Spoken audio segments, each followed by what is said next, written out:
What's going on, guys? Welcome back to the Master's Degree Podcast, right here on the No Holds Barred Network, your source for all wrestling podcast content and more. I'm your host, as always, right here on the Master's Degree, and that is your self-proclaimed greatest host. I am also the owner and CEO of the No Holds Barred Network, Kyle Masters, here to give my honest review of a event that I don't normally talk about. I used to on this show.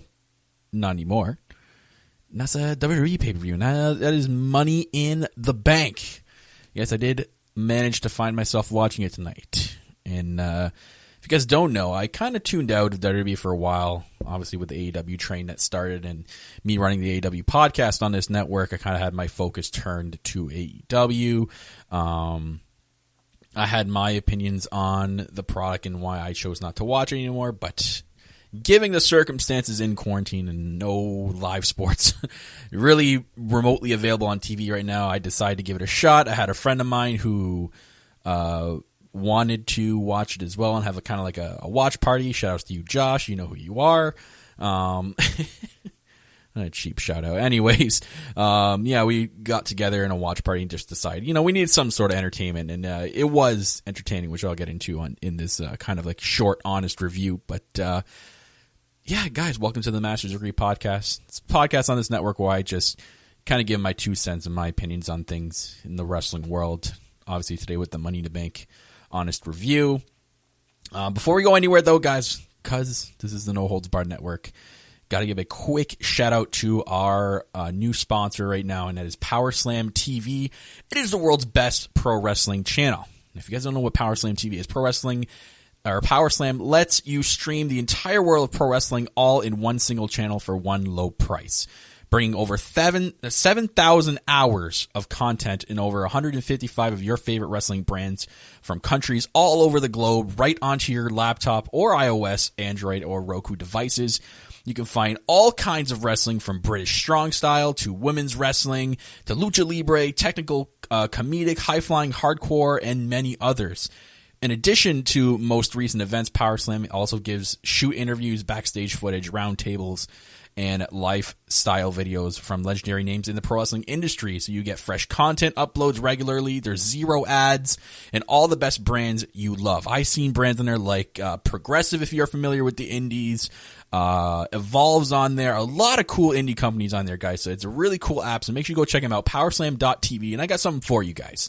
If you're going to go over and check them out, we're going to give you a free trial on us here at the No Holds Bar Network. You're going to use the code NOHOLDSFREE. That is NOHOLDSFREE. That's how you spell free.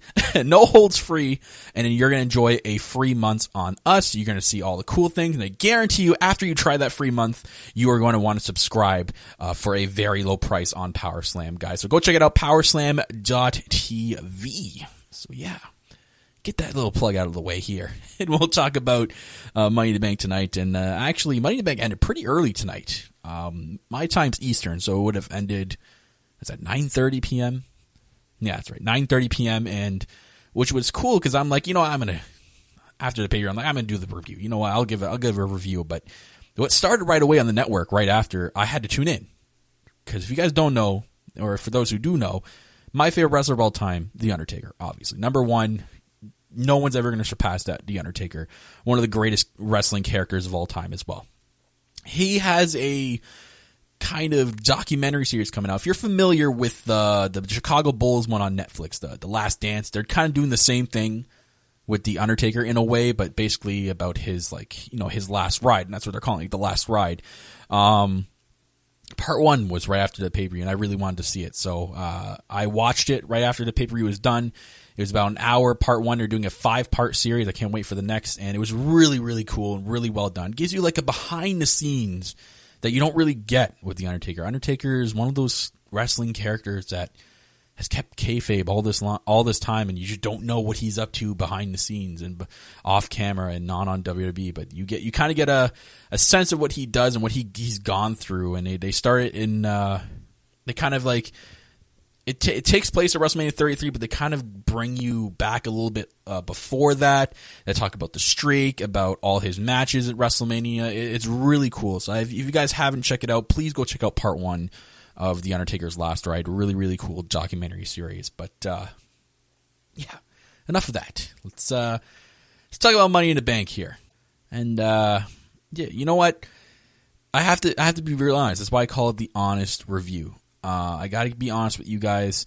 I'm going to give you exactly what I think. If you don't agree with me, that's fine. You know what? I believe everyone's entitled to their opinions. You guys can let me know down in the comments below if you're kind of listening to this on YouTube, or if you want to tweet at me at RealKyleMasters. I'd love to know your opinions out there. If you know what, I really don't care if you don't agree with me at all. It's really up to you. But I'm going to give you guys my honest feelings and opinions on this pay-per-view. So, first things first, with the current product, I'm not too familiar with it.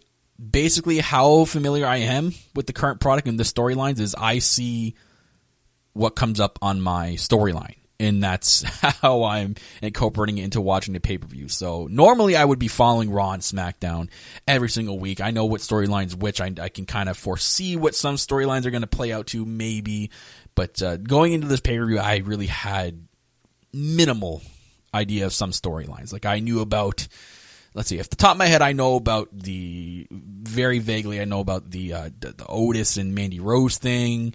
What else did I know? Actually, it's probably pretty much it. It's the Otis and Mandy Rose and this hacker thing that's been trending. That's pretty much it. With champions and all that, no idea. Like watching the women's championship tonight, the SmackDown one, I had no idea what was going on with that. Even the guy I was watching with, my buddy Josh, I had to ask him about a few things. I'm like, what the hell is this? And he's like, oh yeah. And I'm like, okay. But I'll give you guys my honest opinions on what's what. So I watched a little bit of the pre-show. Didn't get to catch it all. I was kind of busy making dinner at the time. Yes, I did have a late dinner. But it was Jeff Hardy and Cesaro singles match. For what I can see, I only got to tune into the end of the match. But they gave these guys 13 minutes on the pre-show, and that's a long time.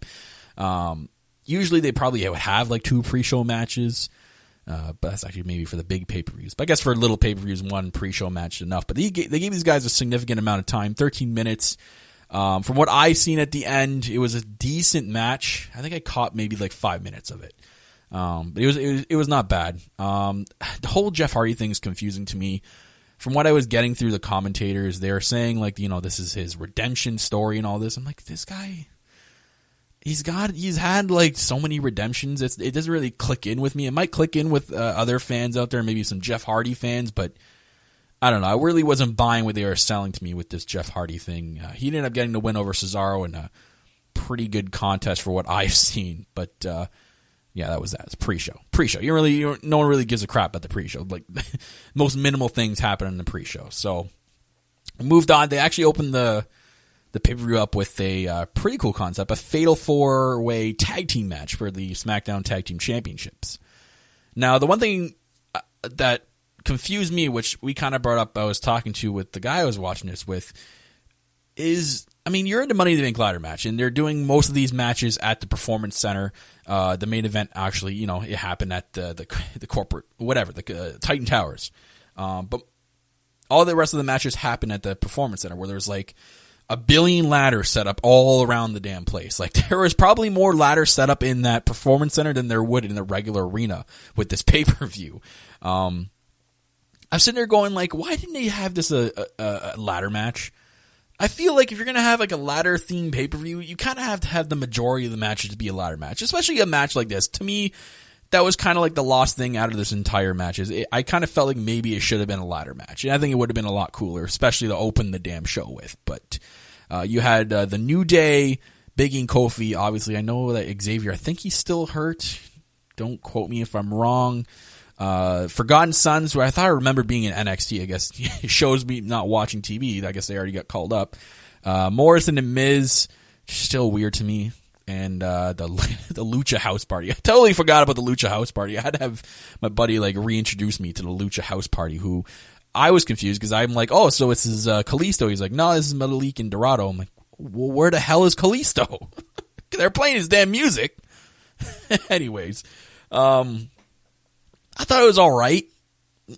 A lot of people on Twitter were like going nuts over this match. I'm like, it wasn't really that great, guys. It was a basic 12-minute tag team match, and they kind of had to. It was is spot filled because you have 4 teams here and they have to all get their shots in. There are a lot of cool moves, obviously, from like John Morrison. John Morrison's probably the best wrestler out of everyone in that match. A lot of cool spots they did with him. There's some spots I've seen from other teammates, some other teams that I'm looking at these moves going like, that was it. Like there was the one move, I think it was Grand Metalik. He kind of like was on the rope, the top, and he like stepped 2 inches onto the rope to do an elbow drop. I'm like, you really had to do that? You couldn't just done an elbow drop from the turnbuckle? You had to walk 2 feet to the right? Anyways, was it the New Day retained, I guess, the tag team championships? I mean, again, guys, I was coming from a person who's not really following the product. I couldn't really, to me, watching it and listening to the commentators tell the story, I couldn't see any of the other teams winning at this point. I mean, John Morrison and Miz were close to win. Same with the Forgotten Sons, but I kind of felt like the New Day were going to retain here. It didn't really feel like the time to have a new champion. Now, if there was a ladder match, I probably would have thought different. I probably could have picked a new champion, man. The ladders do make a significant difference here. Anyways, what had happened after that? Oh, yeah, it was the RTruth coming out. And this was funny. Okay, I'll give him that. This was entertaining. This made me laugh. RTruth is like comedy gold in wrestling, regardless of what you guys think of him or what anyone thinks of him. I'm assuming everyone's on the same train here, and RTruth is just the best. They had him, and he was supposed to face MVP. And speaking of MVP, man, what the hell? This guy's still around? I was like, wait, what? When did he come back? And why is he back? I don't know. He's in his like Black Panther getup. I don't know what was going on with that. But RTruth, these two were like jibber jabbing back and forth, doing like these ball-in things. It was pretty funny. And for some reason, now if you guys know why, again, don't yell at me. This is just me watching, who's not really paying attention to the product. Bobby Lashley kind of comes out, and I'm like, but why? Like, but why? Like, I'm like, what's going on here? What does he have to do here? He just looks so out of place, and he hugs MVP and tells him he's got the night off. Like, oh, so Bobby Lashley's deciding who gets the night off now. Okay. And then RTruth said, he kind of wants the night off, and then all of a sudden, randomly, a referee comes out of nowhere. I don't know where he was in the beginning, but a ref just jumps in out of nowhere, which I thought was really weird. And then we get a match between RTruth and Lashley, which lasts about 2 minutes. And you can guess it. Bobby Lashley won. Great. Fantastic. And this guy just looked like he had a broomstick shoved up his, the entire match. And something's going on with him. He's just mad. I don't know if him and Lana broke up or something. I don't know what's going on there. Anyways, moving on.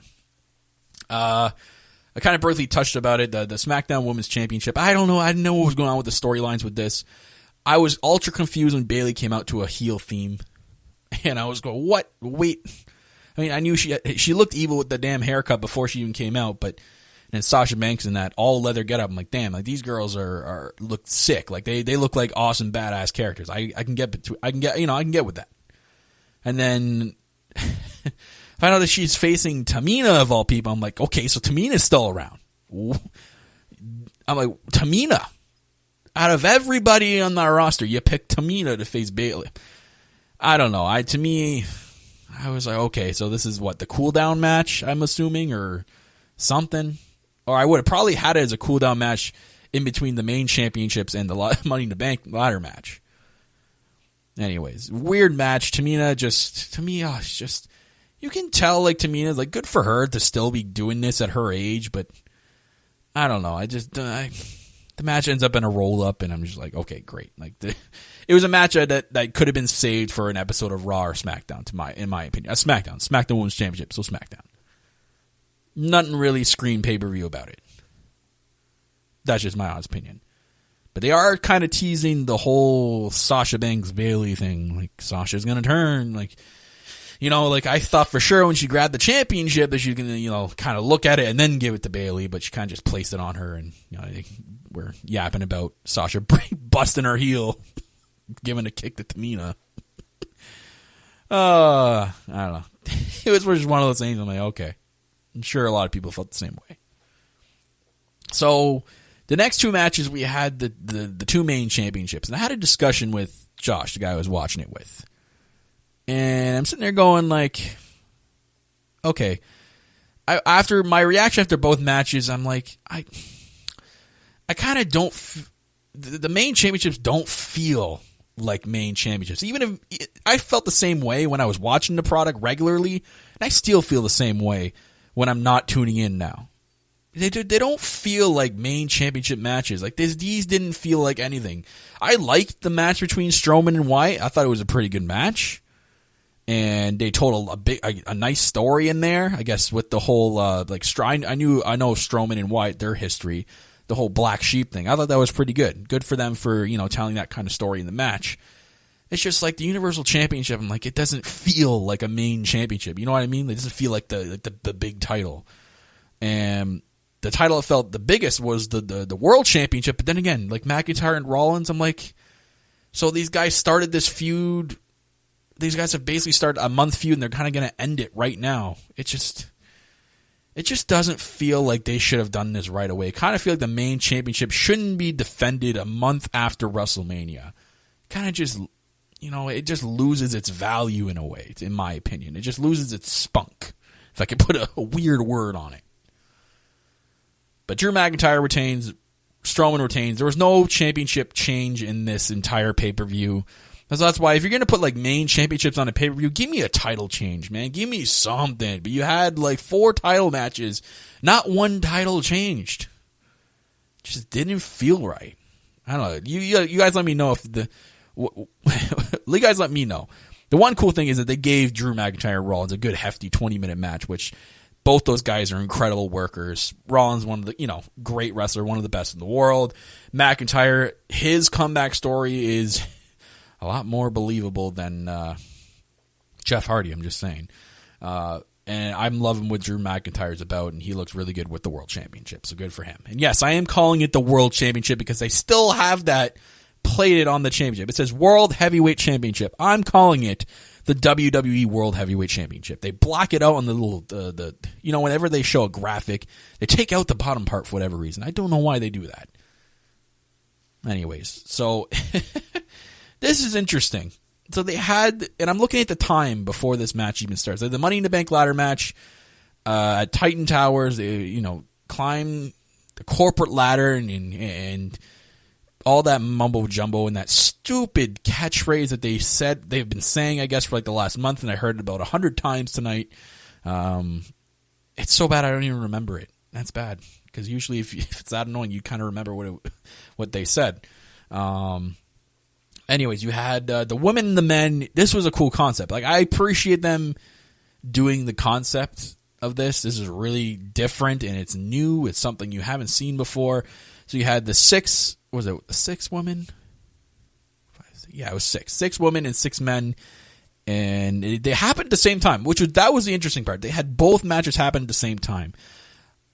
I was talking with my buddy Josh there about this match while we were watching. We kind of both felt the same thing. I kind of wish that most of this match wasn't cinematic. I was hoping maybe some commentary would be in there and they would kind of like go back and forth between floors at some fights. Maybe, kind of get like more of a less cinematic feel. I really wish it wasn't too cinematic. We kind of got most of that at the end where it was a little bit non-cinematic, but they still added some cinematic value to the end of it. Anyways, we had Asuka, Carmella, Dana Brooke, Lacey Evans, Nia Jax, Shayna Baszler. On the men's side, Otis, AJ Styles, Aleister Black, Daniel Bryan, King Corbin, and Rey Mysterio. So they started at the bottom. They had the men start in the weight room of all places, and the women in the lobby. So they each kind of had like their mini entrances. So the men were hilarious. Them starting in the weight room, and what a way to start. You're starting in a weight room. Like, that's like a recipe for disaster in itself, man. Like, there's so many spots that happen in that weight room. Like, ooh, that looked like it hurt. Especially there's the one part, I think it was Daniel Bryan got thrown into like a rowing machine. I'm like, oh, Jesus, it just looked like he took it hard. The women started in the lobby, and it was hilarious because Asuka kind of started on the balcony part of the lobby and jumped on all of them, and She ran in the elevator and got in and disappeared.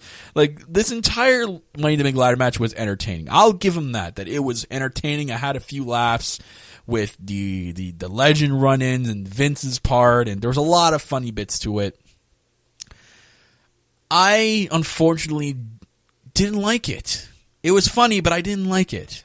I didn't like the way they ended the match. I didn't like, I thought I would, and I gave it a chance. A lot of people will nag on me saying like, oh, you never give WWE a chance, blah, blah, blah, blah, blah, blah.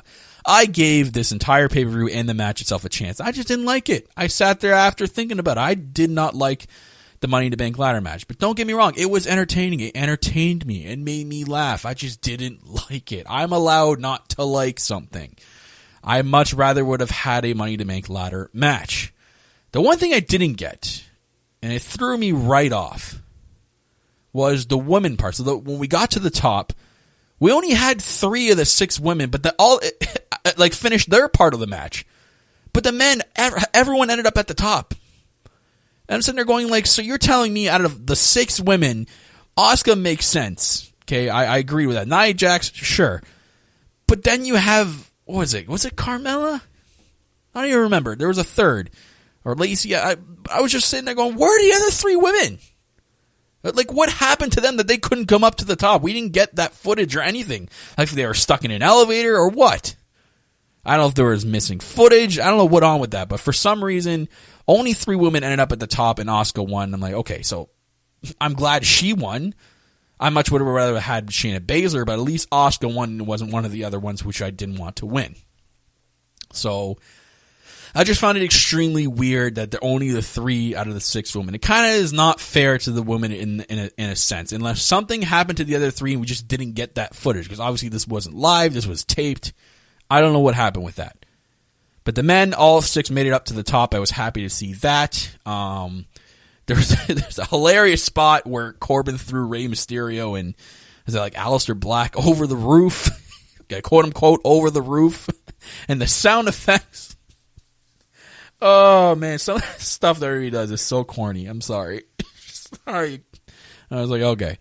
But the way they ended the match, they could have done such a better job and picked someone a lot better, but you're going to pick Otis. You're telling me you're sitting there going like Otis is going to be cashing in and winning a championship. There's no way Otis, guys, there's no way in hell Otis cashes in and wins a major championship. That is a failed cash-in if I've ever seen one. The only thing I could see is Otis bringing the briefcase and doing something completely different with it. Going back to his partner Tucker, who knows where this guy has been apparently. A lot of people are saying, like, where the hell has Tucker been? He kind of just has been, like, gone. I don't know what's going on with that. If he chose to go home during the whole social distancing thing. I don't know. But the only thing I could see being done is Otis keeps the briefcase until they can probably get back together and tag, and uses it to cash in for a tag team championship match. That would be interesting. It's cool because if I'm not mistaken, I don't know if the definition's changed, or if it isn't changed, then maybe they can just do something different here. Otis uses it to cash in for a tag team championship match with his partner. I could get behind that. That would be cool. It's different, and it would bring a meaning to the tag team titles, but the problem is with that is, from what I can see, they don't really focus on their tag team division as much, and it doesn't really mean anything to titles. And I'm not the only one to say this. I'm not trying to toot anyone's horn here or trying to compare anything, guys, but if you listen to the Revival or the Revolt, whatever they're called now, on Jericho's podcast, it's proven that they don't really focus on the tag team division. So, although I do like the concept of Otis choosing for the tag team titles, it's sad that it won't mean that much. It'll mean something, but it won't mean that much. So, and that's it, guys. It really wasn't that long of a pay-per-view. Again, it ended at 9:30. Not really much happened. There was 8 total matches. Again, cool concept. It's something we've never seen before. A cinematic Money in the Bank match, and it happened at Titan Towers. I expected a little bit more destruction to happen or something. Like, we had some destruction. We had some hilarious bits. There's the food fight with Paul Heyman, Brother Love, Vince McMahon. We had a lot of interesting parts to that match. I maybe would have liked it to go maybe a little bit longer and seen some other scenes, because to me it just feels like it was unfinished. I don't know about you guys, to me it felt unfinished, especially that there was only 3 women at the top, and we didn't find out what happened to the other 3. They just kind of just didn't make it, and there was no explanation as to why. So, I don't know. That's my opinion on it. If I'm giving it a star rating, let's go with a star rating here. 5 out of 5 stars. I'd give the pay-per-view probably, I'd probably give it a 2.5, maybe in between, and 3 stars. It was all right. There were some decent matches. Like I liked a couple of them. But again, there's a lot of stuff that really makes sense, and kind of like a lot of quote unquote typical WWE things. And you know what? I gave the Money to Bank ladder match a chance, but guess what? I didn't like it. It is what it is.